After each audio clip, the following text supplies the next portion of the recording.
Starting off at number 10, we have Lil Nas X. The rapper has dealt with a fair bit of controversy over the years, but it was a custom Nike sneaker that had people convinced that he had teamed up with Satan. Lil Nas X collaborated with an art collective called Mischief to create a custom Nike Air Max 97 that they would sell for a very high price. The design of the sneaker is what sparked a ton of controversy and had religious groups demanding answers. The shoe was finished in black and red and featured various satanic symbols such as a pentagram and an inverted cross. To make things even weirder, each shoe reportedly had a drop of human blood in them. But the references to the devil did not stop there, as they manufactured exactly 666 pairs, and they were all priced at $1,018. A reference to the Bible passage Luke 10:18, which reads, "I saw Satan fall like lightning from heaven." To many people, this was absolute proof and confirmation that Lil Nas X had sold his soul to the devil and was converting more followers to worship Satan. At number 9, we have the infamous Ozzy Osbourne. This one probably shouldn't come as any surprise, as the self-proclaimed Prince of Darkness has done a lot of strange things over the years that has caught the eye of religious groups around the world. While his songs and his appearance seem to portray a bit of a hellish image, he has garnered a lot of attention for doing things like biting the heads off of bats at his concerts. Ozzy himself has even claimed that he doesn't even know why he does some of the things that he does, and believes that he could in fact be possessed by some sort of spirit as a result of selling his soul to the devil. Of course, Osbourne's actions and his words have led many people to believe that he is one of Satan's greatest followers, and his concerts serve as massive recruitment ceremonies. Osbourne has never denied the claims that he has made deals with the devil, as he even just recently admitted that Satan is the one who protected him from dying from COVID-19. At number 8 on our list is Christoph Hasemann. Hasemann was an incredibly gifted painter in the mid to late 17th century, and he was contracted by some of the most noble people in Austria to create artwork for their homes. But of course, being in the 1600s, some people were quick to speculate that his abundance of success was obtained through a deal that he made with Satan. While many people have denied similar claims over the years, Hasemann actually confessed to making a deal with the devil early in his career to gain his painting skills in exchange for giving the devil complete ownership of his body and soul. After admitting to the deal, Hasemann sought help from a local church after he told them that he wanted to be freed from the devil's grasp, even if it meant losing his skills as a painter. The local priest agreed and performed the exorcism, seemingly releasing Satan from Hasemann's body. While Hasemann did not lose his painting skills following his exorcism, he began painting scary images that he claimed were depictions of his meetings with Satan and showed everyone what the devil really looked like. At number 7, we have famed violinist Niccolo Paganini. This child prodigy found a passion for music when his parents started to buy him violin lessons when he was just 5 years old. By 15, Paganini was a violin phenom and was already touring Europe to showcase his talents to the masses, but in the late 1700s, many people began to question how he was so talented at such a young age. Rumors of his mother worshipping the devil started to circulate throughout Europe, as they were convinced that she had sold her and her son's souls to the devil in exchange for Niccolo's fame and fortune. These rumors even earned Paganini the title of the devil's violinist, as many people in his native Italy believed that his skills were the work of the underworld. Speculation of the deal with Satan only grew near the time of Paganini's passing, when he was brought to a church with a serious illness to be examined by a priest. It was reported that Paganini screamed at the priest and ordered him to leave and let him die. Paganini did end up passing away from his illness, and the nickname of the devil's violinist stuck with him forever. At number 6 is every member of Led Zeppelin. This famous British rock band had so many famous songs in their repertoire and is recognized by many as the greatest rock band of all time. While the members have definitely enjoyed their lives of fame and fortune, some of their most famous songs have been marred in controversy and met with outrage from religious groups. Their most famous song of all time, Stairway to Heaven, was slammed by evangelical broadcaster Paul Crouch for containing various subliminal messages that worshipped Satan. He claimed that when the song was played backwards, parts of it recited various satanic messages messages that could be used to convert people to worship the devil. Some of these verses included, "Oh, here's to my sweet Satan, and he will give those with him 666. This song was seemingly cursed by the devil and was being used to attract new followers to worship Satan as a result of Led Zeppelin's deal with the underworld.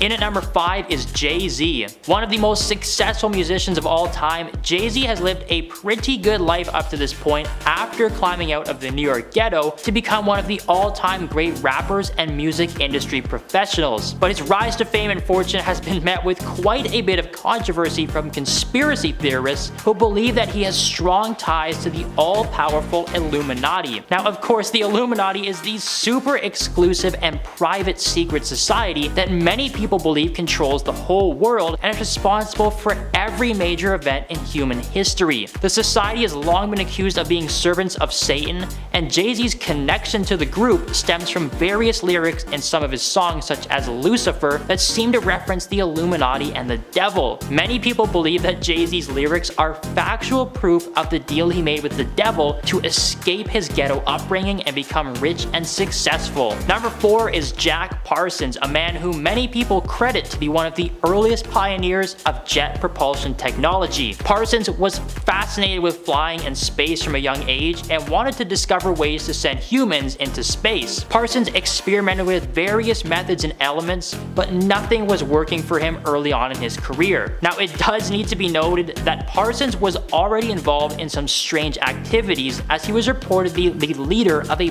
black magic sex cult in California. This perhaps led Parsons to search for help and guidance in another form, as some people believe he used his cult connections to summon Satan, who granted him the knowledge he needed to help pioneer jet propulsion technology. Parsons was ultimately successful in his quest and helped create some of the earliest technology of jet propulsion and explosives that is still used to this very day. However, many people believe the devil wanted him to succeed and helped him create technology that would devastate the human race for eternity. At number 3 is Sam Smith. The singer-songwriter has been no stranger to controversy and backlash over the past few years for some of their performances, but it was a fairly recent performance of their song Unholy at the Grammys that had some people convinced that Smith had admitted to their deal with the devil. Smith entered the stage wearing some pretty revealing clothing, which also included a top hat with red devil horns and a giant pitchfork. They danced around the stage and did some strange movements and gestures that had some people wondering if Smith was possessed by the devil. Many religious figures criticized the performance for promoting devil worship, but some people actually connected Smith's performance with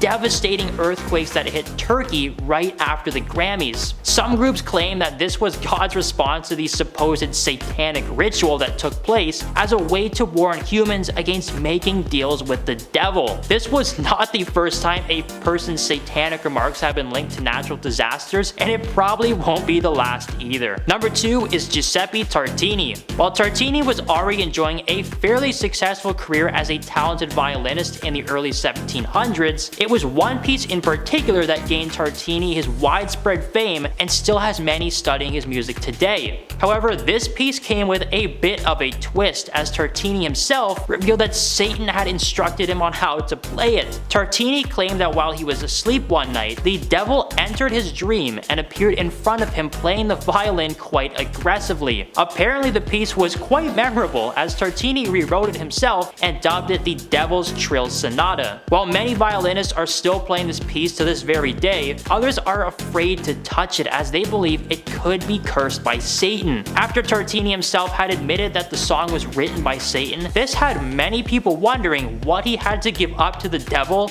in exchange for his now famous song. And at number 1 on our list is Bob Dylan. While this famous musician has enjoyed a very lengthy career in the music industry with plenty of success, many people were shocked when the Blowin' in the Wind singer seemingly confirmed his deal with the devil in a very bizarre interview from the 2000s. In the interview, he was asked why he was continuing to play shows after he had been performing for so long and had made so much money that he would never have to work again. Instead of giving the easy answer that he simply enjoyed performing, he told the interviewer that he had made a deal to get where he was and that he had to hold up his end of it. This obviously caught the interviewer a little off guard, who then asked Dylan who he had made the deal with. Dylan simply replied that he had spoken with the chief commander of the Earth and the world that we cannot see. It's no surprise really that Dylan's strange answers to some fairly simple questions had many people wondering what this deal consisted of and what he had to give the devil in exchange for his fame and fortune.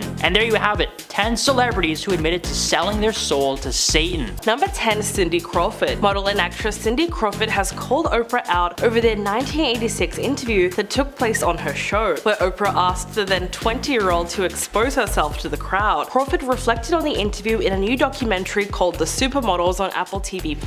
Everyone has a plus now. The documentary spotlights the career of several models like Naomi Campbell, Linda Evangelista, and of course Cindy Crawford. In a clip from the documentary, Winfrey is heard introducing the then aspiring supermodel to the Oprah Winfrey Show before she asked her, "Did she always have this body? This is unbelievable. Stand up, now that's what I call a body." She is visibly uncomfortable and sheepishly stands up before the studio audience cheered as she showed off her figure. According to Cindy, she felt like a child in that moment, being told what to do by her superior. She felt that the moment was more of a show us why you're worthy of being here type situation. At the time, this is just one of those weird things that Oprah asked her to do, but it morphed and mutated into one of the most uncomfortable moments in her early years in modeling. The most shocking thing for her was the fact that this was Oprah Winfrey trying to tell her what to do. The woman known for her kindness and generosity made her feel like a puppet. Number 9. Seth MacFarlane. The creator of Family Guy and the TED series is not a fan of Miss Oprah Winfrey. During the whole 2020 situation with the masks and the isolation, you know what I'm talking about, Seth decided to share some words of wisdom about Oprah Winfrey. He started by acknowledging that Oprah had done some pretty altruistic things with her career, but that she used her platform to amplify the voices of outlandish characters rather than legitimate scientists or medical professionals. The post included a link to the LA Times that discussed the misinformation from Dr. Phil and of course Dr. Oz. He was claiming that a ton of what was discussed on their shows was nothing more than misinformation and entertaining disasters. The Cash Me Outside girl, the purple guy who drank silver water like it was his job, and so many more that I can't actually talk about online. He called Oprah Winfrey out for starting as a legitimate show with the goal of educating and instead morphed into this misinformation platform. Number 8. Rose McGowan. A ton of A-listers out there will be on Oprah's side through thick and thin, just the way it is. However, Scream alumni and Me Too activist Rose McGowan is not one of those people. The former Charm star tweeted a photo from 2014 involving Oprah kissing the cheek of one of the most disgraced men in Hollywood history. Can't really say his name, but you know exactly who I'm talking about. The photo was taken from the 2014 Critics' Choice Movie Awards. She posted about on Twitter that she was glad to see the ugly truth about Oprah coming to light, and she said that she wished Oprah was real, but sadly she was not. According to Rose, she is as fake as they come,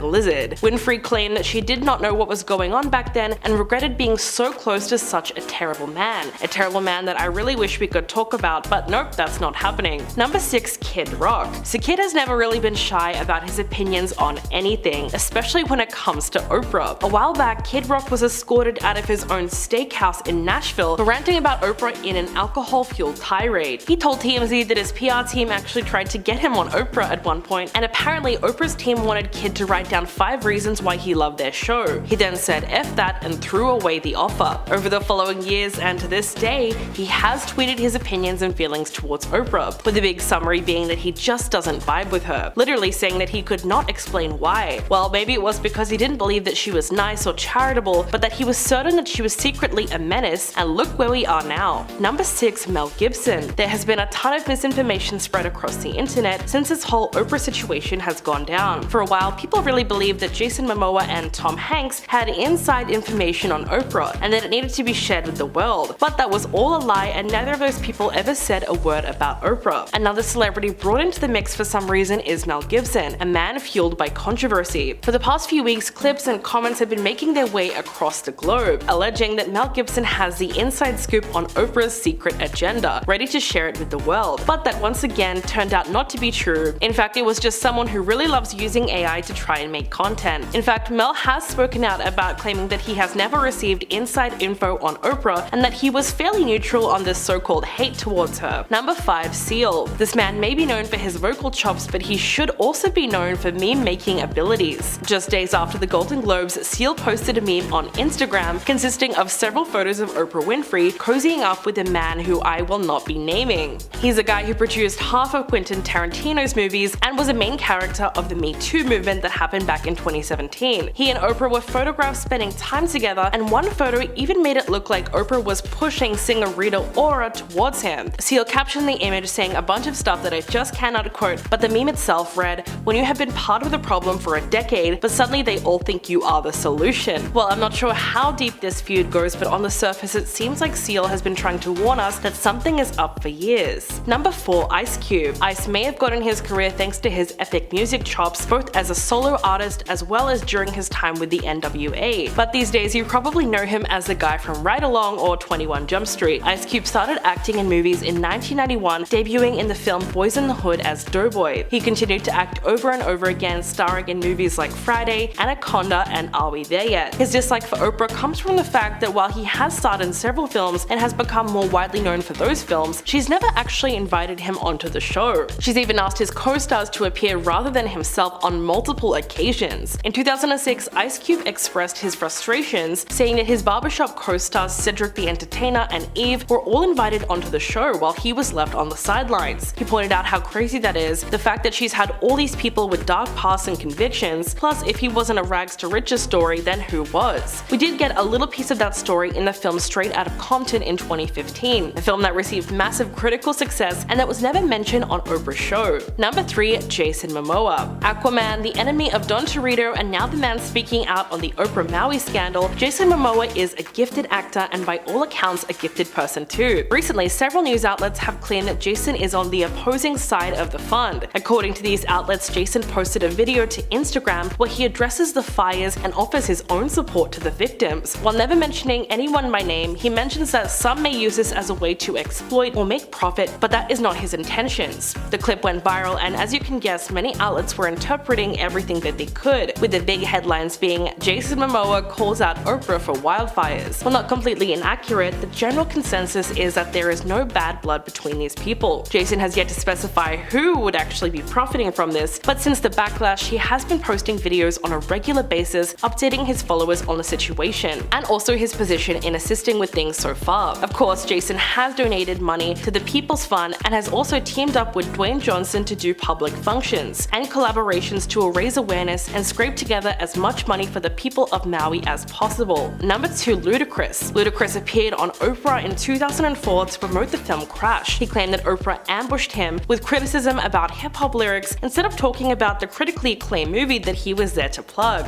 Ludacris has since claimed that Oprah edited the show to make herself seem more favorable to audience members. He said that during a separate interview that she had edited out a lot of his comments while keeping her own in. Of course, it is her show, but they were doing a show on racial discrimination, and she gave Ludacris a hard time as a rapper when he came on her show as an actor. He then revealed that his interview was extremely last minute, not knowing if it was a real thing roughly 24 hours before. Following the interview on Oprah, she pulled him aside to a green room where he claims to have been berated by her. According to Oprah, having a rapper on her show made her feel like she was empowering them. He said that it was like being at someone's house who really doesn't want you there, and at that point he had already been very uncomfortable, but that was a little cherry on top. Her main concern was his use of the N-word in lyrics, but he quickly pointed out the hypocrisy of having people like Dave Chappelle and Chris Rock on the show. These guys were also famous for using the slur in their sets. Oprah's shadiness was on full display following that interview from Ludacris. Number 1. Herself. Oprah is taking the top spot on a list of people exposing Oprah, because yes, she has been doing it since day one. Her talk show is all about bringing the most vulnerable people onto her show to get views. She's brought in violence victims, health experts, fake psychologists, and convicted felons onto her program, all for the sake of profit. As the years went by, her style was adapted by more and more studios, creating shows like Dr. Phil and Dr. Oz, both equally as controversial. Not to mention a few years ago when she wrote a book detailing her early life and rise to the top, revealing some truly dark truths about her home life. She herself was considered to be a tyrant by her family, but it seems that whatever negative juju lived in that house, it really rubbed off on her. Number 10. Do not come. As many may know, in the past couple of weeks, Taylor has been spotted at more and more Chief games, cheering on the Kansas City Chiefs alongside Travis Kelce's mama, who you would think an enthusiastic and energetic crowd member would be a nice addition to the game and welcomed by the players. Well, apparently not Taylor. In the last couple of weeks, a trend has been flooding the internet of people trolling their boyfriends by claiming that Taylor Swift made Travis famous. On top of the annoying amount of content based around that, Taylor has been seen regularly attending the games with a lot of attention being put on her instead of the actual game. You know, cameras zoom in, fans cheer for her instead of the players, but the team seems to be turning this into a motivational thing as they have won every single game that she's attended so far, which is why several football players for the Philadelphia Eagles have started begging Taylor to sit out their game versus the Chiefs. One player, Eagles quarterback Darius Slay, mentioned Taylor during an episode of his podcast, Darius's Big Play, and jokingly told Taylor not to be present when they visited the Chiefs on their home turf. It seems that Taylor is their good luck charm and everybody knows it. Their next game is scheduled for October 9th, going up against the Minnesota Vikings, so fingers crossed she comes to that game and keeps this streak going. Number 9, mama drama. Throughout a ton of this Travis and Taylor drama, there's been one woman by her side through most of it, and that is Travis's mom, Donna. Donna was recently interviewed by the podcast Got It From My Mama and explained that spending time with Taylor Swift has felt like being in an alternate universe. She was mostly just surprised and excited by all the hype surrounding her son and his possible new relationship with Taylor. Every week the hype gets bigger and bigger, but what Donna doesn't remember is that Taylor has a long history of chilling with her boo's mamas. In the past, she's been seen living it up with Joe Alwyn's mom, who she was with for over 6 years. She spent a ton of time with Joe Jonas's mom, even though their relationship was pretty short, so if anything, Donna should be nervous. The more time this woman spends with you, the more likely it'll be that she breaks your son's heart and then writes a song about it. Chief of My Heart, Kansas City Chameleon, You Suck! Those are just some of the titles, just some ideas for Taylor in case that actually does happen. Number 8, running for president. Now, this entry is a little bit recent and it just popped up in the news cycle. It hasn't been confirmed as really happening yet, but is pretty neat and I thought we should talk about it. The United States may still be a year away from electing a new president. Sure, Joe Biden might get another term and serve a full 8 years, but not if Taylor Swift has anything to say about it. The former director of strategic communications for the White House, Elisa Griffin, was speaking with The View Behind the Table, which is a podcast, when the topic of Taylor Swift and Travis came up. Now, Alyssa was pretty excited to talk about the situation with them, but then shared some information on Taylor regarding political stuff. She claimed that if the country wanted to see Donald Trump stay out of the office, that the only smart move may be to throw Taylor's name into the running. As pointed out by several of my co-workers, Swifties make up like over 50% of the country, so the moment that her name appears on the ballot, she'd win in a landslide. People who've never voted in their lives would register just to get her into the office. Now that's when the fun begins. Personally, I have no political views, but the idea of Taylor Swift becoming the president of the United States, for some reason it just doesn't feel that far-fetched. Number 7, restaurateur. Over the last few days, the rumors that Taylor Swift is dating Kansas Chief tight end Travis Kelce have been running rampant, and they were actually spotted attending a Chiefs game, and of course she was spotted attending a few Chiefs games with Travis's mother and leaving the events with Travis. But those rumors were cemented as true and that they probably are a couple when Taylor decided to buy out and clear an entire restaurant for the day, while people were still eating their meals. According to several patrons of an unnamed establishment, they were happily eating their meals when they noticed that the waiters started slowly making their way around the room. When they approached the table, they were informed that their meal was paid for, but they would have to leave right then, right now. The patrons left, and when they returned later on, filled with curiosity, they discovered that it was Taylor Swift who kicked them out. Getting your meal paid for by a stranger sounds cool, but imagine how awkward that scenario is. Hi there, your meal's paid for, now get out please, just leave. Listen, I don't care who you are, if you wanted to have so much privacy, maybe just go home and order Popeyes, Uber Eats, anything else. Number 6, party hardy. Taylor has a ton of A-list buddies that she spends her time with, but one woman who's been making headlines alongside Taylor has been Sophie Turner. Sophie, of course, is going through a very public divorce with one of Taylor's ex-boyfriends, Joe Jonas. The two of them are currently in a pretty public battle for the rights to their kids, and the divorce has brought several things to light that has caused the courts to force Joe and Sophie to do couples counseling while they try to figure out how to properly handle the situation. But instead of attending the classes and trying to keep her family together, it seems like Sophie has been out and about partying with Taylor Swift. Taylor is a terrible influence and has been living it up with Sophie for the past couple of weeks, apparently keeping each other occupied while Joe goes into a downward spiral. girl. Sophie has accused Joe of a lot of stuff during this whole thing, and Taylor has just been standing there telling her that everything's fine and she's doing the right thing. Number 5, the profiter of pain. If there's one thing that Taylor Swift is famous for, it's taking tragedy and turning it into triumph. Her career is basically just built on the backbone of her broken relationships. Men like Harry Styles, Tom Hiddleston, and many more are set to be the inspiration for some honestly catchy songs. You can hate on her all you want, but I'll still be dancing to Shake It Off every time it plays. Just because the songs are good though doesn't always mean that the person who's inspired them is going to enjoy them. While some of her exes like Joe Alwyn have been pretty supportive when it comes to Taylor's writing, other people like Tom Hiddleston have not been so stoked. Taylor is clearly a sour topic for a lot of people. Even the happy-go-lucky Jake Gyllenhaal would rather not talk about his time with Taylor, and honestly we can't blame him. Imagine the worst breakup you've ever gone through in your entire life, and now imagine that it was a top 10 on Spotify. Your soul would be crushed. Number 4, Travis Kelce. This is the most recent entry to Taylor's library of possible partners. Travis Kelce is a football player for the Kansas City Chiefs, and Taylor was spotted attending one of his games a few weeks ago. So there was nothing out of the ordinary there, but then there was more. Taylor got spotted attending the event with his mom, literally sitting arm in arm together the entire night, and they've done that a couple of times now. Taylor was then photographed cheering him on from the sidelines, his mother just as excited as she was, and if that wasn't enough, they were later photographed walking out of the stadium together arm in arm. Now, this dude's been on podcasts talking about how he can't say much and not really specifying if he is or is not with Taylor. Only people hiding something say that, okay? As the weeks go by, we're gonna get more and more proof that this dude is dating Taylor, but for now, it's still just speculation. Number 3, transportation. There was a massive theory going around the internet as Taylor started her Eras tour, and people were wondering how it was possible for her to get around venues when there were crazed fans literally around every single corner. And not to mention, in order to get to the stage of most outdoor venues, you have to be exposed to the public even for the briefest of moments. But there was one common theme at all of her shows. The event staff were always seen pushing this tall janitor's cart back and forth before the show would begin. Now, the first red flag was the people pushing this thing had earbuds in their heads and they were wearing black t-shirts, not exactly janitor clothes, and eventually a fan was able to get the right angle and capture a moment when Taylor stepped out of the cart backstage. Not only did this confirm the rumor, but Taylor's secret vehicle had been outed to the world. Now, I'm not going to be attending the concert because I'm not that rich, but for those of you who are attending, keep an eye out for 2 people in black t-shirts pushing a random coffin around or something down the halls. Number 2, the Master. If you've ever purchased a ticket for something online, then you're probably no stranger to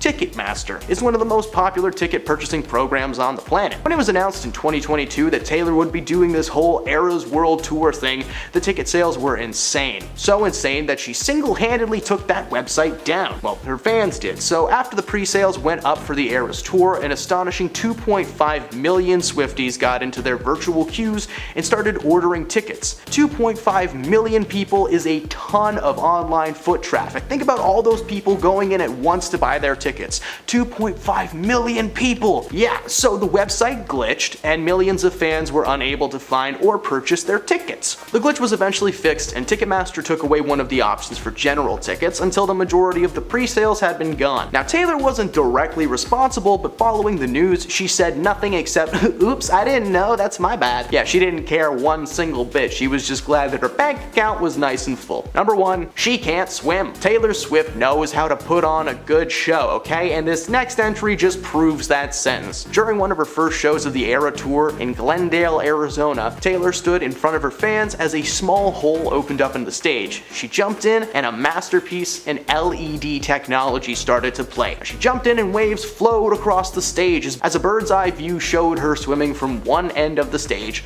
to the other. Granted, it's definitely not Taylor and it's just a projected image, but that's still neat, you know? That's why I said that she can't swim, because she's not swimming, get it? The sequence ended with a large wave hitting the back of the stage, with Taylor appearing underneath a cloud in a new outfit as the waves vanished. Thankfully, it worked out on stage, as it was reported that during the rehearsals for the show, Taylor actually missed her mark a couple of times and belly flopped into the pool, which would have made for a pretty different show. At number 10, Kris Jenner. Simply titled Kris, the momager of the Kardashian clan, starred in a 6-week test run of her talk show. Not only did it receive terrible reviews, but it was canceled before it was even picked up. Frank Sisha, Senior VP and President of Programming at Fox TVS, admitted he knew by the time the test ended, the show was not going to work. He claimed Jenner was uninteresting, trying to capitalize on her own name, and didn't have the ability to entertain. When the cameras were on, she looked like a deer in headlights, she had trouble reading the prompter, and the conversations she would have with her guests almost felt like she was trying to take some kind of survey with the most basic questions like where are you from and what's your hobby. He did praise her hard work, but ultimately the project was a flop from the start. In fact, the studio later received hate mail aimed towards Kris, claiming her show would have been one of the worst moves for the Kardashian family ever.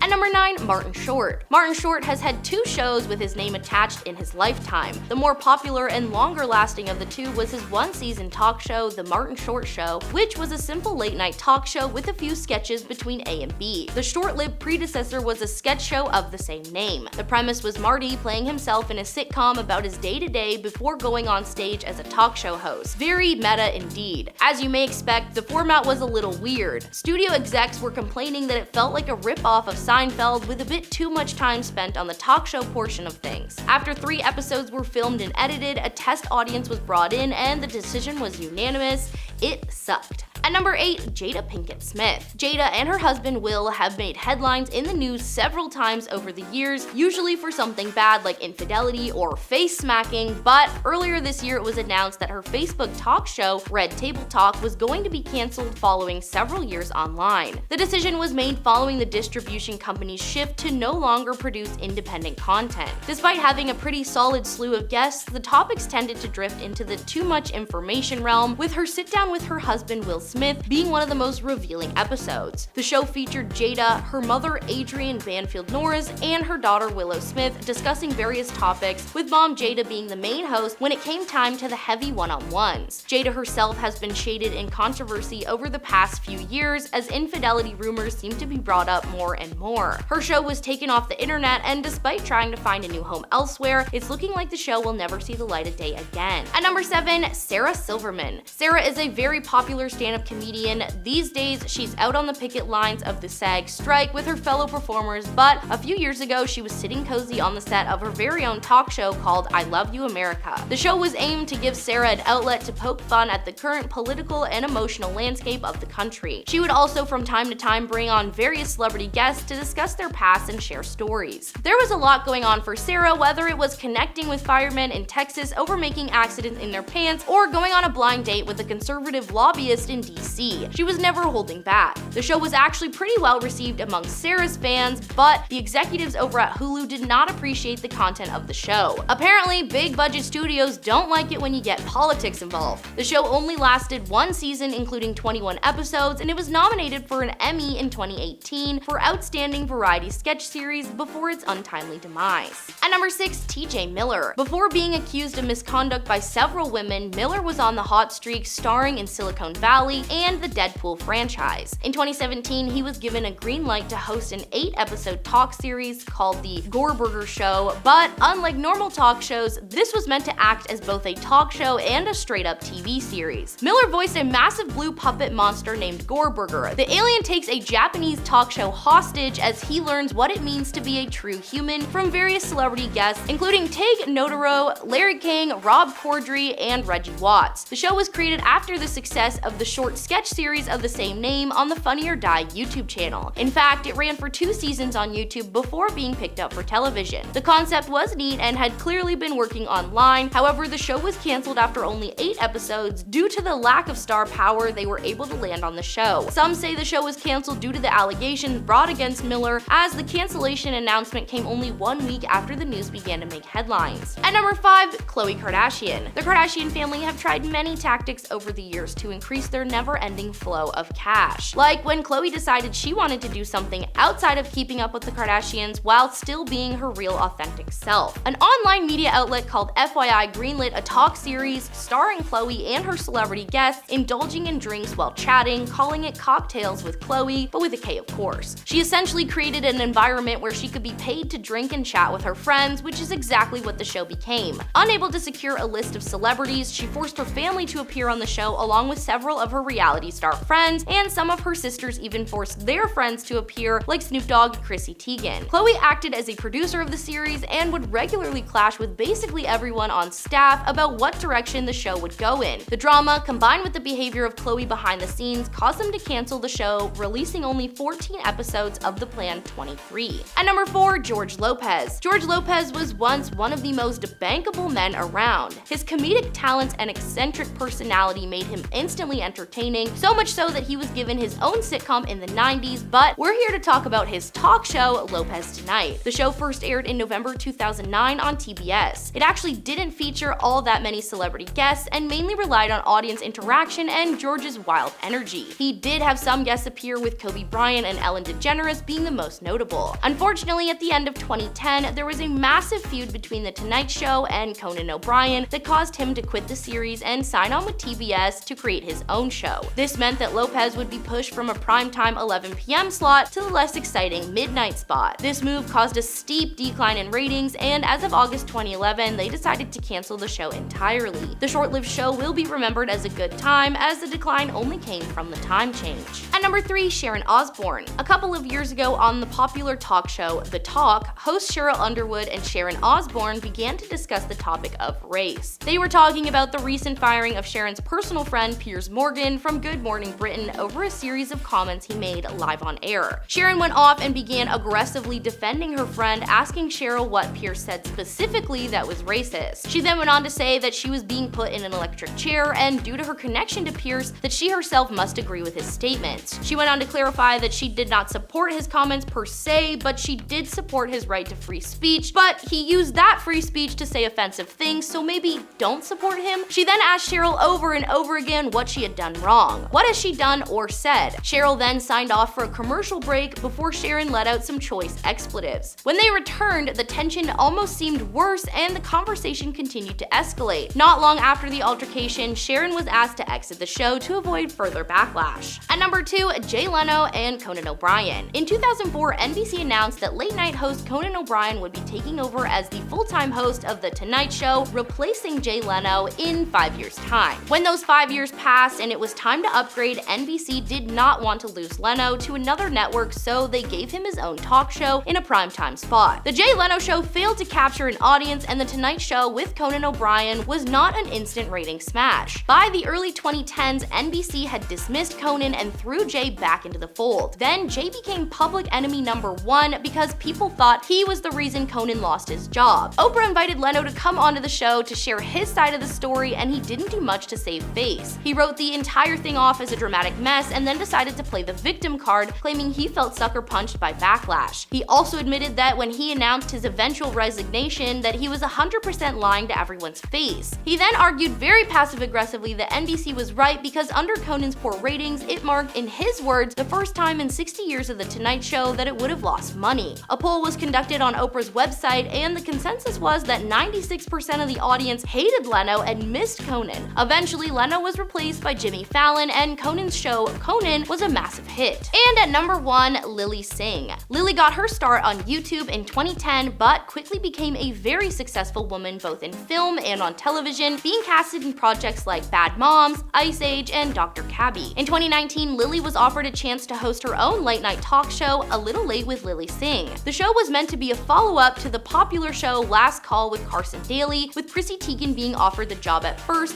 which she turned down, so NBC then gave the job to Lilly. The moment the show premiered, things started going downhill fast. While fans of Lilly were tuning in and loving it, anyone else on the planet was annoyed, confused, and a little bit angry. The first episode has been summarized by thousands of reviews as "White men bad, Lilly is bi, end of show." Her show received massive amounts of hate, quickly garnering a 1-star review of 10 on IMDb, something I have literally never seen while researching a topic. The hate continued towards Lilly for 2 more seasons before she announced the show was being canceled. She simultaneously announced a deal with Netflix, setting herself up to star in a new show. At number 10, we have her bringing Will on her podcast. Jada has a podcast with her mother and their shared daughter, and she has celebrity guest stars on it often as well. There was one point where she even decided to have Will on said podcast. But it wasn't just a get to know you kind of segment. She wanted to publicly record them talking about the issues in their relationship. As you can expect, she benefited from it, because she can be an awful person like that. And she was the only one of the two of them who felt like it helped emotionally and mentally. Will was distraught for most of the episode and just looked crushed and defeated throughout it. Of course, it went viral, and even now, the sad Will Smith memes are still fairly popular. The episode made it more than obvious that he's been really unhappy in his marriage, and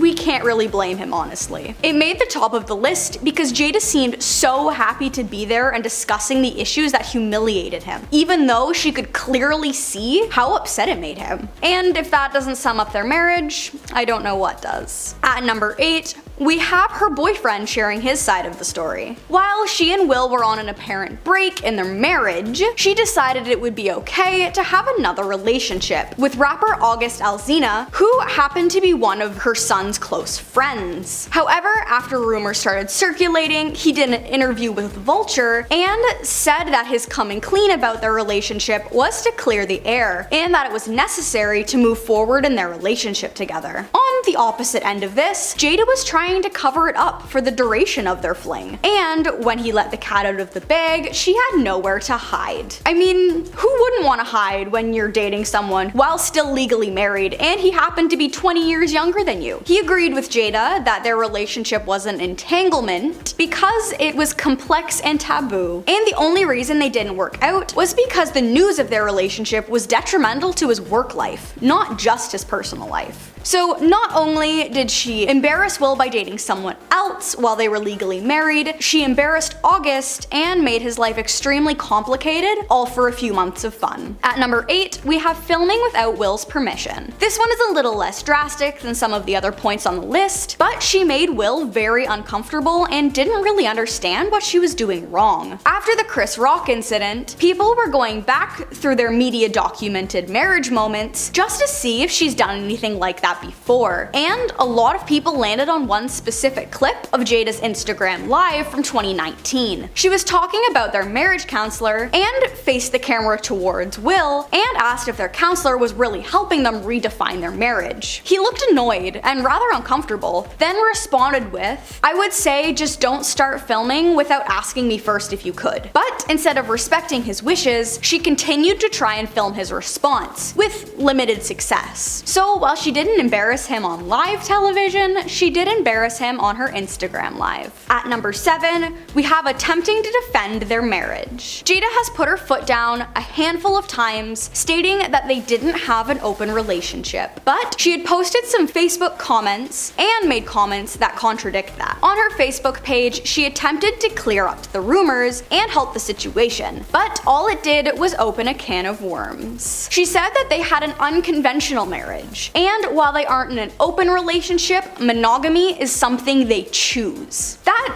isn't entirely true. Monogamy was something she chose. It was something that Will would follow through with through their entire marriage. He didn't run around with his kids' friends and then defend the relationship because they were on a break. She also said that they both had the option to do whatever they pleased because they trusted each other, which seemed like she was trying to shift the blame to make her look less like the bad guy. She finished the post by saying they did not have an open relationship, they have a grown one. This is contradictory in itself because her actions only made them grow apart rather than as a couple, and she was the only one in the relationship doing the growing. At number 6, we have her talking about their relationship issues. Like I had mentioned in an earlier point, Jada hosts a podcast with her mother and her daughter, which is called Red Table Talks, if you want to look for it. On one of the episodes they had recorded, she had the ever so hated Gwyneth Paltrow as a guest star. Part of their discussion was about intimacy, both in general and in their relationships. So in classic Jada fashion, she opened up about her intimacy issues with Will. Not only did she publicly have a long-term relationship with one of her son's friends, but she also had the nerve to blame their intimate issues on Will. She admitted she wanted him to read her mind to know what she liked, rather than communicating her feelings like an adult. She then claimed that she expects her partner to know what she likes, even if she never verbally shared how she felt, and finished off by saying she just somehow wasn't satisfied with him. Not only did she embarrass embarrass herself on her podcast, but she also embarrassed Will right along with her. At number 5, we have the clash with Snoop Dogg. Snoop Dogg is known across the world for his music, his silly antics, his hefty interest in herbology, and for popping up in the most random places, like on a talk show with Kevin Hart, a cooking show with Martha Stewart, and a Bic commercial. Everyone knows who he is. So when Jada attempted to go toe-to-toe with him after Kobe Bryant's accident, it made everyone hide their eyes in secondhand embarrassment. After Bryant's passing, it came to light that he was in a court case for having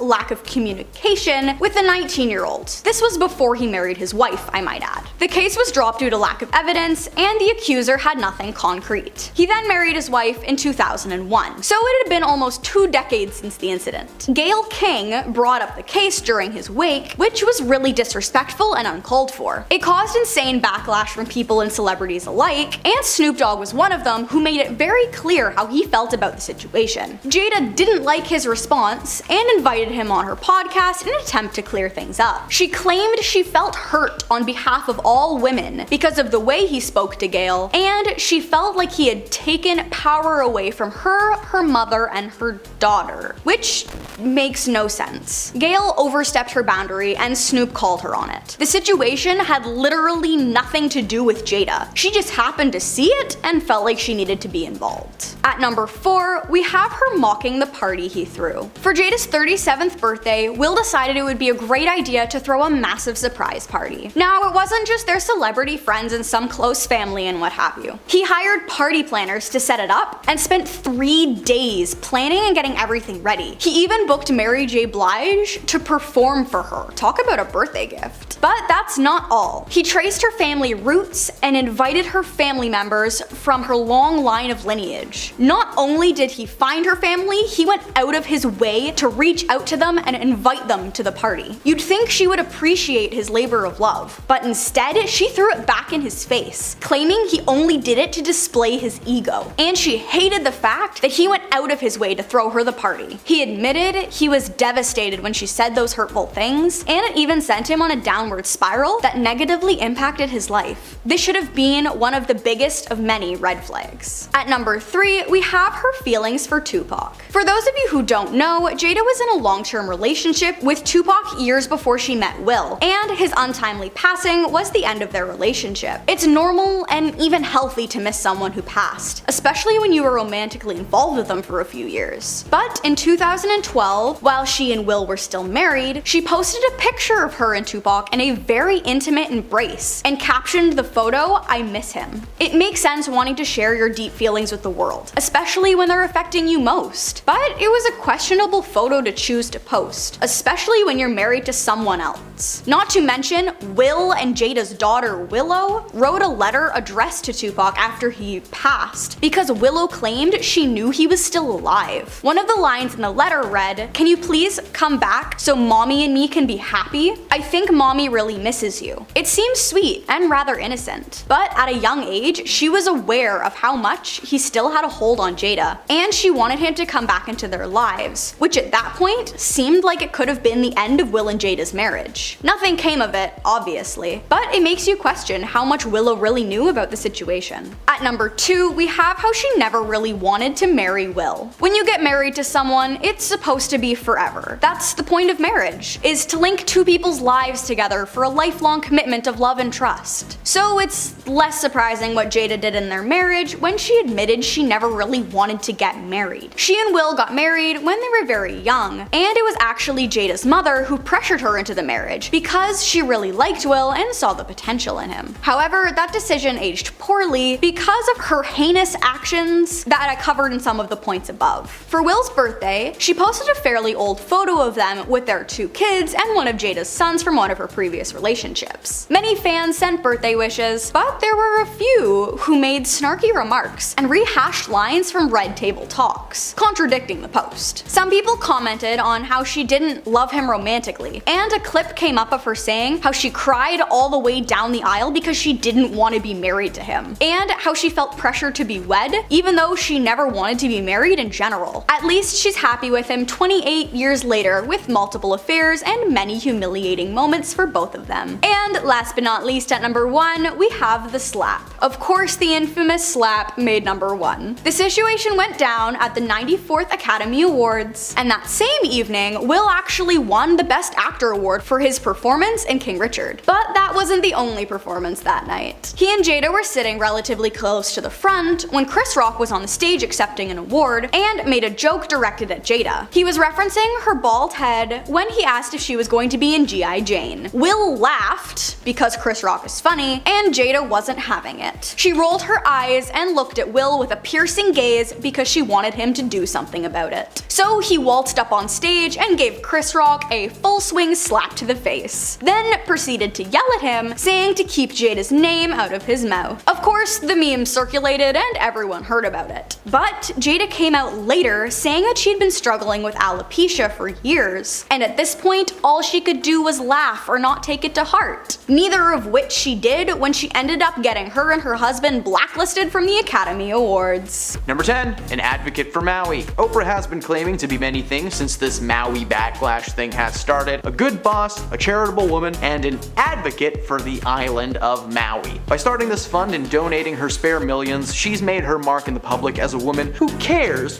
so much so that she's asking you to give her your money. Isn't that nice? As mentioned in previous videos, Oprah would not care about Maui or its people if she didn't have a vested stake on the island. Oprah has had property in Maui for quite some time, being almost a second home to her. When the fire started raging, she started fundraising. Think about all of the things that have happened in the past few years. We all forgot about Australia being set on fire in 2020. A lot of Western Canada was on fire earlier this year, and some parts of Florida have been underwater for a long time, and they just kind of live with it. Yet Oprah has dedicated her time and money to helping out the area where she has a vacation home. Do with that what you will. Number 9, the NDAs. Confidentiality agreements are not uncommon in the world of Hollywood. Marvel will literally track you down if you say anything about their movies to anyone. In Kitty Kelly's tell-all book about Oprah, the author mentions there were confidentiality agreements that co-workers and guests were made to sign. This included everyone from Tom Cruise to the guy who made his breakfast in the morning. Over 500 staff members were forced to sign these documents, with one former employee, Elizabeth Cody, trying to write a book about her time working for Oprah, but she was eventually stopped by the courts,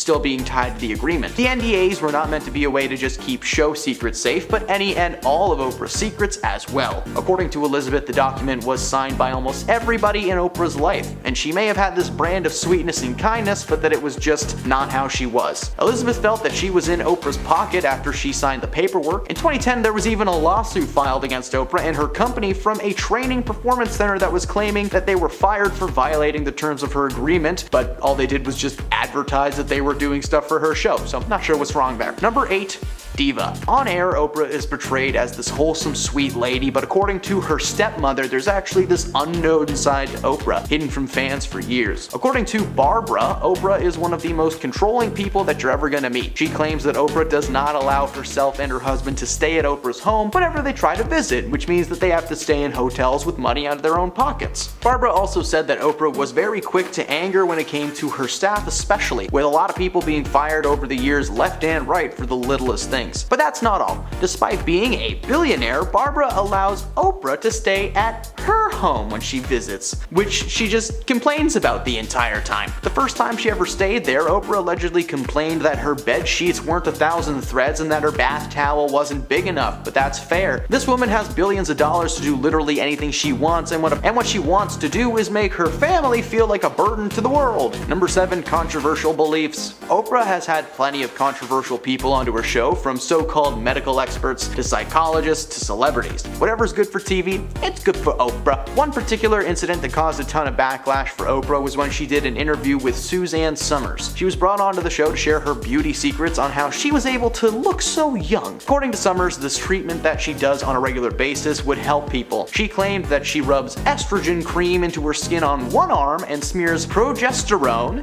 into the other arm.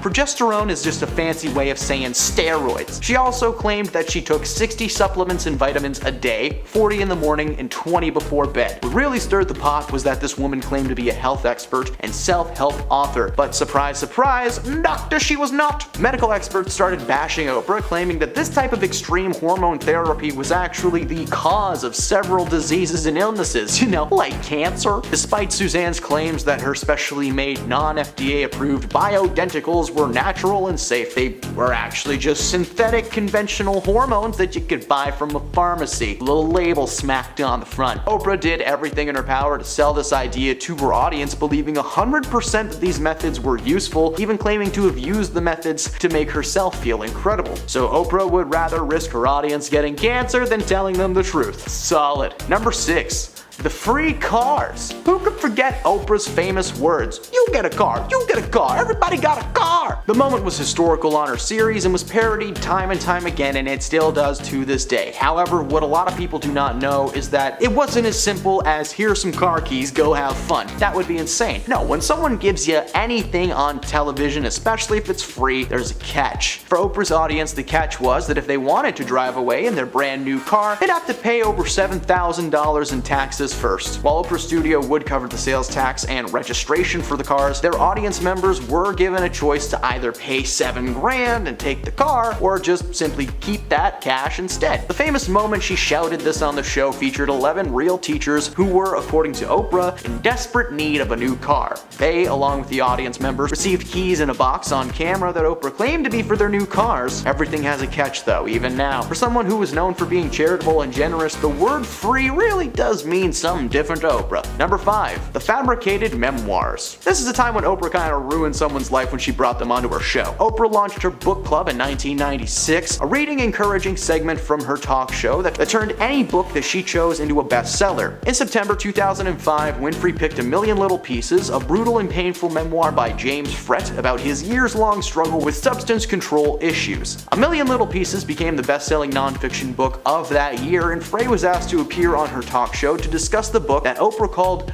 gut-wrenching. However, the following year, a news outlet ran a very expositive article about Frey after it was discovered that he made up or juiced large portions of his memoir. For example, there is a section of the book that tells a story of Frey surviving a fatal train crash that took the lives of 2 teenagers. Well, he was never on that train and he didn't have anything to do with that situation. He just wrote about it and was like, I was there. Weeks after the article broke, Oprah asked Frey to return to the show, where he faced livid viewers and an even more livid Oprah. She told James that she felt duped and betrayed, which was a feeling that was shared by her audience and millions of readers around the world. When she asked James why he felt the need to lie to herself and her readers, he tried everything, making every excuse he could think of, and he claimed that he altered a lot of details, but that the overall plot was real. While the studio audience responded with a massive wave of boos, gasps, and groans, and Winfrey later apologized for the mistreatment from her audience, because that wasn't her intention. But the damage was already done, and this dude's career as a writer is non-existent. Number 4. Lance Armstrong. 7-time Tour de France winner Lance Armstrong has gone down in history as a man who's unable to ride a bike without chemical training wheels. In an interview with Oprah Winfrey in 2013, Lance was brought on to discuss the allegations floating around regarding his status as a Tour de France winner. Several sources claimed that Lance had to take performance-enhancing substances to win each and every race, as well as a type of transfusion involving the red life juice that flows inside all of us. Armstrong went on air and fessed up to every single thing that people were claiming he had done. However, he did deny the notion that he was like a mastermind who would control his teammates and force them to join in his extracurricular activities. But amidst his admission of guilt, say that 10 times fast, there was a moment where he tried to pin the situation on his battle with cancer. He wraps it up by saying that he should have tried harder to cancel the culture rather than to create a problem. Well, unfortunately for him, he was stripped of all 7 Tour de France titles and has since lived in exile among the cycling community. Number 3.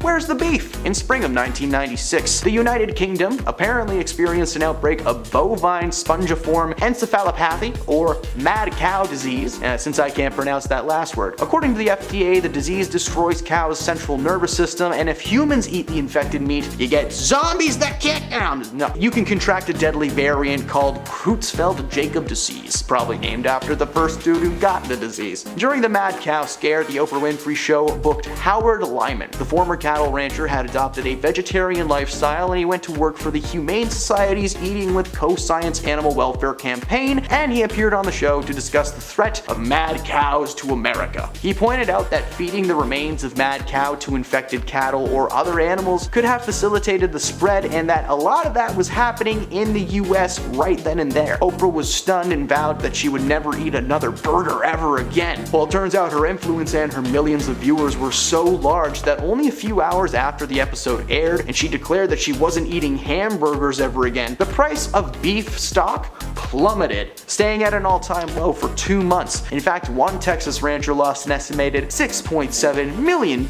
and organized a class action lawsuit against Oprah and her show for talking trash about beef. After a 6-week trial, she won, leaving one dude with no farm and out hundreds of thousands of dollars in legal fees. Number 2, trespasser. So, there's a video circulating the internet that a lot of people are interpreting as a direct message to Oprah Winfrey. Jason Momoa released a video on his Instagram a few weeks ago urging tourists not to come to Maui as the place was on fire and, they didn't need anybody's help. He claimed that he appreciated anyone sharing love for the people of Maui and continued to say that there was someone trying to scam people out of money that was pretending to be him online. After sharing links to several sites that were directly linked to putting money into the pockets of the people of Maui, fans decided to focus on the bit about people staying away. Now, at the same time that this was happening, Oprah and The Rock had announced the People's Fund of Maui, and the thing was that caused a lot of backlash for Oprah. And in Jason's video, he does not include a link to the charity and doesn't even acknowledge its existence. He has since spoken about the charity, but has never actually said the names Oprah or Dwayne out loud. People are just putting 2 and 2 together though, and the internet has decided that Jason Momoa has called Oprah Winfrey a trespasser. Number 1,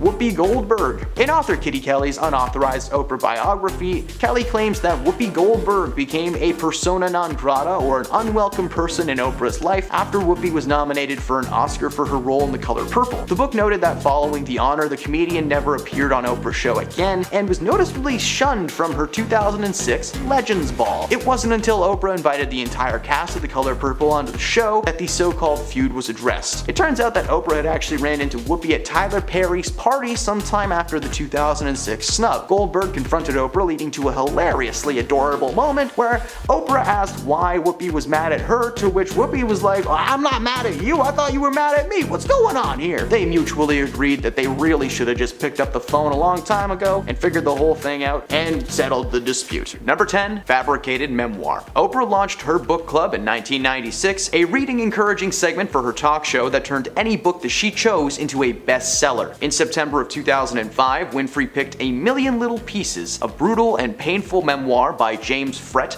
about his years-long struggle with substance control issues. Now, A Million Little Pieces became the best-selling non-fiction book of the year, and Frey was asked to appear on her talk show to discuss the book that Oprah called gut-wrenching. However, the following year, a news outlet ran a very expositive article about Frey after it was discovered that he had made up or juiced large portions of his memoir. For example, there is a section of the book that tells a story of Frey surviving a fatal train crash that took the lives of 2 teenagers. Yeah, he was never on that train, nor did he have any involvement in that situation. That was just something he thought it was neat to put in his book. Weeks after the article broke, Oprah asked Frey to return to the show, where he faced livid viewers and an even more livid Oprah. She told James that she felt duped and betrayed, a feeling that was shared by her audience and millions of readers around the world. She asked why James felt the need to lie to herself and to her readers, and he tried everything, making every excuse that he could think of. He claimed that he altered a lot of the details, but that the overall plot was real. Yeah, that claim caused the studio audience to respond with a massive wave of boos, gasps, and groans. Winfrey later apologized for the mistreatment from her audience, as it was not really her intention, but the damage was already done. His career as a writer is non-existent. Number 9, Harry and Meghan. Harry and Meghan have appeared in the public eye more and more in the past few years.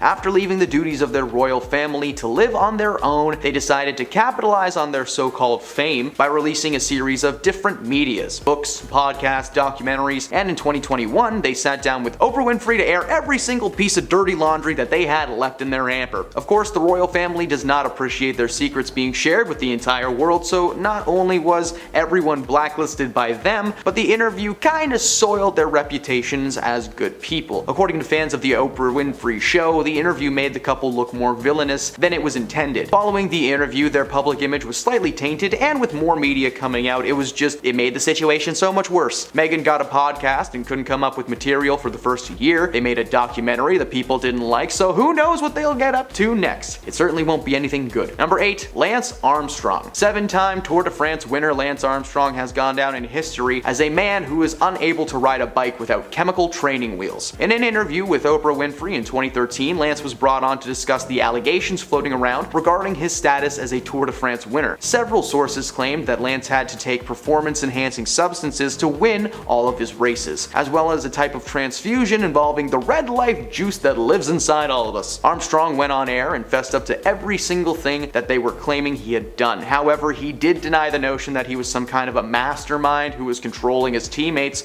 and forcing them to join in his extracurricular activities. But amidst his admission of guilt, say that 10 times fast, I can't even do it once, there was a moment where he tried to pin the situation on his battle with cancer. He wraps it up by saying he should have tried harder to cancel the culture rather than create more of a problem. He was stripped of all 7 Tour de France titles and has since lived in exile among the cycling world. Number 7. Where's the beef? In spring of 1996, the United Kingdom apparently experienced an outbreak of bovine spongiform encephalopathy, or mad cow disease, because I can't pronounce that. According to the FDA, the disease destroys cows' central nervous systems, and if humans eat the infected meat, we get zombies! No, but they can contract a deadly variant called Creutzfeldt-Jakob disease. During the mad cow scare, the Oprah Winfrey Show booked Howard Lyman. The former cattle rancher had adopted a vegetarian lifestyle and went to work for the Humane Society's Eating with Co-Science Animal Welfare campaign, and he appeared on the show to discuss the threat of mad cow disease to Americans. He pointed out that feeding the remains of a cow to an infected cattle or other animals could facilitate the spread, and that such practices were common in the United States. Oprah was stunned and vowed that she would never eat a burger ever again. Her influence and her millions of viewers, though, were so large that only a few hours after this episode aired and she declared that she'd never eat a burger again, the price of beef stocks plummeted, staying at an all-time low for 2 months. One Texas rancher lost an estimated $6.7 million and organized a class action lawsuit against Oprah and her show for talking trash about beef. Well, after 6 weeks of the trial, she won, leaving one man with no farm and out thousands and thousands of dollars in legal fees. Number 6. Tom Cruise. Despite this guy being in the Mission Impossible franchise, he has been in a lot of movies produced by himself. You didn't think Hollywood forgot about Oprah Winfrey's interview with him, did you? I certainly will never. Following the announcement that he was engaged to Katie Holmes in the early 2000s, Tom appeared on an episode of the Oprah Winfrey Show. That is surely the most chaotic moment in TV history. From the moment he steps on stage, things just start to go horribly wrong. He throws his arms up in the air, he rubs her like she's a genie, and he's trying to get a lamp out. Seriously, I'm not sure what his thought there was, but he was nuts. Tom jumped on her couch, he grabbed her hands over and over again. She couldn't even get the questions that she had out. Eventually, Oprah was like, I don't care anymore, just bring this lady out. And the cameras followed him around as he ran through the studio trying to find her. Looks like a nature guy running through a jungle with his camera crew. The moment cemented Tom as a man with many hidden personalities, and while it has not affected his work as an actor per se, ever since that day,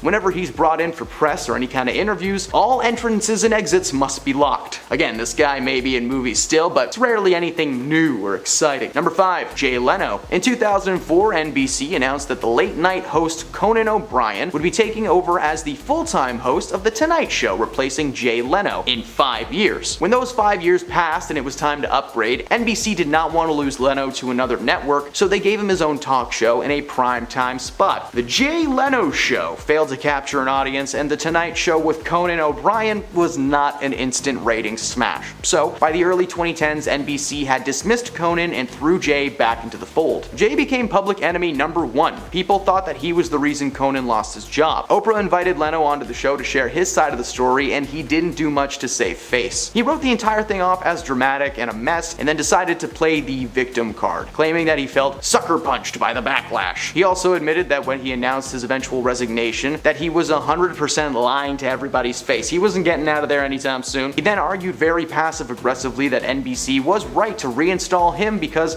under Conan's poor ratings, it marked, in his words, the first time in 60 years of The Tonight Show that it would have lost money. A poll was conducted on Oprah's website, and the consensus was that 96% of the audience hated Leno and missed Conan. Eventually, Jay was replaced by Jimmy Fallon, and Conan O'Brien's show Conan was a massive success. Number 4. Monique. The beef between comedian and act Monique and Oprah Winfrey goes back to 2010. Monique had just won an Oscar for her performance in Precious in 2009, and leading up to the film's premiere, Oprah interviewed Monique's brother Gerald, who Monique claimed to have been physical towards her growing up in a truly dark way. In a since-deleted Periscope video, Monique claimed that she gave Winfrey her blessing to do the interview, but was shocked and disgusted when her parents were in the audience. In the years that followed, Monique eventually forgave Oprah for creating such an uncomfortable moment for herself and her family. But following the show, Monique and her family did not make up. Exposing that kind of personal family information on TV destroyed the chances of anything, any kind of relationship ever materializing. Number 3. Mackenzie Phillips. When people see the words tell-all interview on their screens, there is an instant sense of mystery and we get hooked, especially when that celebrity is known for their outlandish behavior and highly documented substance use. Viewers of the Oprah Winfrey Show were probably still pretty unprepared for what was about to happen, though. The former One Day at a Time star Mackenzie Phillips appeared on her show in 2009 to promote and discuss her soon-to-be-released tell-all book, High on Arrival. She read aloud a passage describing how after waking up from a substance-induced blackout, she discovered her father John was physically forcing himself onto her. When Mackenzie confronted him, he denied everything, but she continued and claimed that the relationship did eventually become consensual, and that's when the audience turned. Mackenzie came on a highly publicized television program and aired her extremely dirty laundry to the world. The world, or should I say her family, responded to the claims and they were actually shocked and felt that these were completely untrue. Ever since that interview, her career and her relationship with her family and, well, everybody has been dark and rocky. Number 2. Sarah Ferguson. The royal couple are still something to behold, something that a lot of people in the world wish to hear about as often as possible. Back in the day, instead of Harry and Meghan, they had Sarah and Prince Andrew. Now, much like how Meghan and Harry came on Oprah's show to discuss their side of their story, Sarah did the same in the 1990s. Ferguson sat down with Oprah to discuss her time in the palace after 10 years of marriage to Andrew ended in divorce. According to Ferguson, living in the palace was anything but luxury. She told Oprah that the royal family life was not a fairy tale, but more of a dreadful existence adhering to nitpicked rules. For instance, the windows at the palace could only be opened a certain amount so that they all look in line. And she was reportedly berated one day when she opened a window and was told that it was the wrong thing to do. She also detailed the treatment that she had been receiving from the British media, who were and still are extremely invasive. She came back on the show a few times to basically go over the aftermath of the previous interview. Turns out the royal family doesn't like it when you trash it on TV. Who knew? And at number 1, Terry McMillan. One thing that Oprah loves to do is bring couples with issues onto her show to make a few bucks off of their problems. Best-selling author Terry McMillan based her novel How Stella Got Her Groove Back on her own life. Like the book's main character, she was a successful, divorced, middle-aged woman who found love again with a man 2 decades younger than her. According to Oprah's website, in 1995, McMillan took a trip to Jamaica and fell in love with a 20-year-old named Jonathan Plummer. Before long, they moved in together and got married, but they eventually split in 2005 when Plummer revealed that he was gay. Revealing the truth to the world resulted in a tabloid frenzy, and the couple started bad-mouthing each other to the press, with Plummer successfully suing his former wife for spousal support. The argument between these two came to a head thanks to Oprah Winfrey. Hosting both of them on her show in 2005, she allowed them to confront each other live on stage and let out all of their pain and frustration. Shortly after, McMillan sued Plummer for $40 million,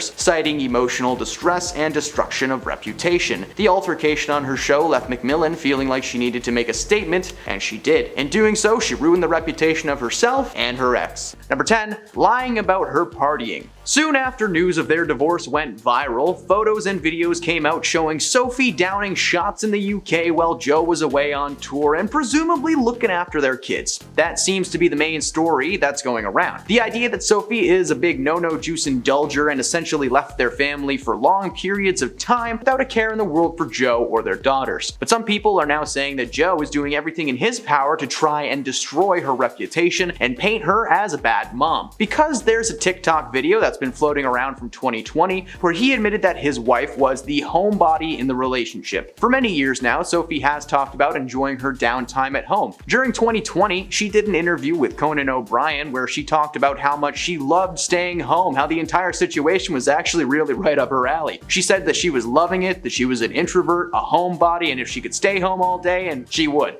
So it was great for her. She also admitted that out of the two of them, Joe is the real social butterfly. She said that the struggle to lock him down and have him just spend time with her was hard. It was a tough battle. It was like being imprisoned, but it was great for her. So that kind of contradicts the person that Joe is painting her out to be. Number 9, keeping the receipts. In the latest court documents, Sophie detailed all the places the kids have been staying over the past year. And judging from that list, before they relocated to England, they did not stay in one place for more than like 4 weeks. This also means that Sophie gave birth to their second child and then spent her first year postpartum constantly moving around from one rental home to the next, which sounds terrible. The document has now gone viral on Twitter, and it seems like everybody has their own opinion on it. One person wrote, "This whole thing makes me angry. I can't believe he had the gall to file in Florida without telling her and then lie about it." He absolutely did lie, because she wouldn't have filed it in the UK in the first place if she hadn't known.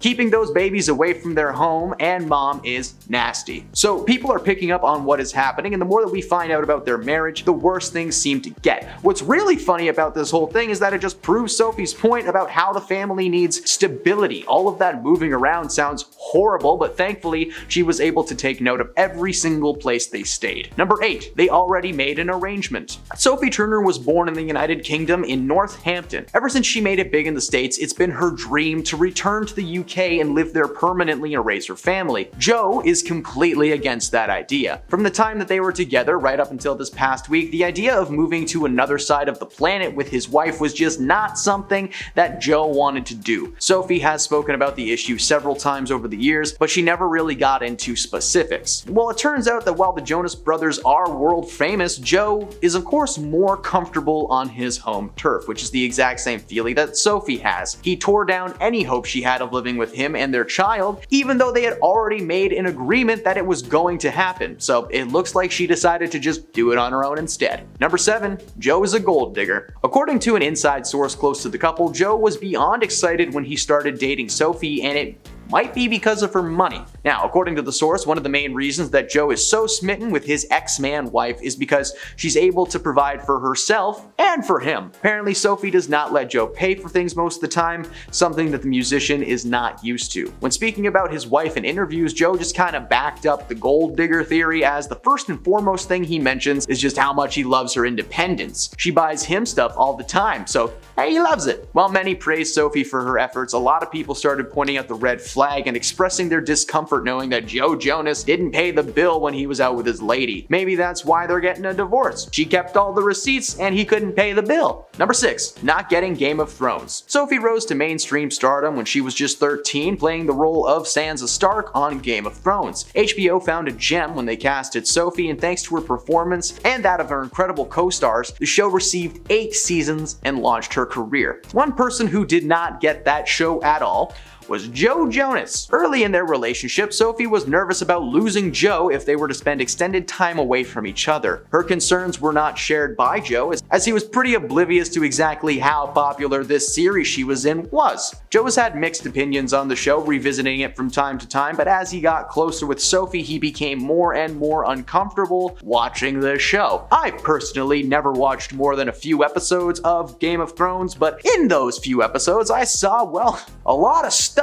You know, bits and bobs that usually aren't seen on TV. Then there is, of course, the graphic scenes of lovemaking and, violence, so I can imagine why Joe might not have loved the show. Game of Thrones is Sophie's baby, though, so when Joe talks about the show, you can see her visibly disappointed and angry in what he is saying. Man, if you want to roast Game of Thrones, do it online like everybody else does. Number 5, the PDA. Despite crying out to the public to just leave them alone, Sophie and Joe were known for their aggressive PDA. Whether it's getting cozy at an awards show or at a Kings of Leon concert or during a shopping trip, they've done a couple of things together. Speaking of shopping trips, Page 6 reported that in May of 2017 that the couple went into a dressing room together in a Soho boutique. Now, it has since been revealed that most of this interaction was Joe's idea, so it is going to be included on this list. According to the report, the couple entered the change room and a customer noticed both of them in bare feet below the door. Now, while it is definitely creepy that someone was just peeking under doors in Soho, it was clear that Sophie was trying on clothes for Joe. When they exited, they noticed the couple were giggly and touchy-feely. Now, while being close is not a bad thing, it's not against the law, these two have constantly asked the world to ignore them and stop focusing on their love lives. Well, maybe stop changing in public and licking each other on camera.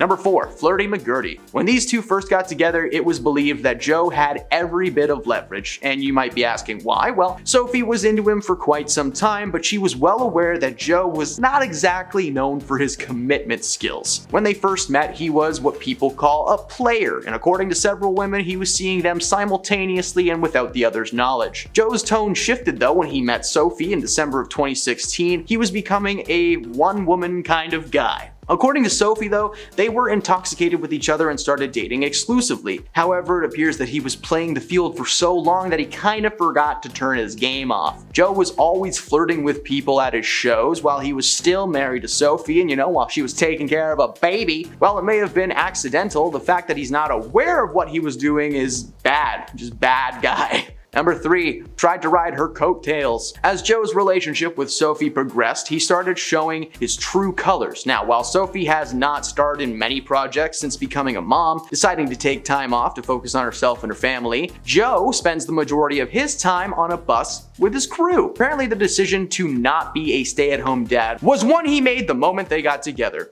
Throughout her entire pregnancy, an insider close to Sophie revealed that Joe was trying to get acting gigs based on her recommendations. While this woman was literally growing their spawn, he was like, "So can I be in the next X-Men movie?"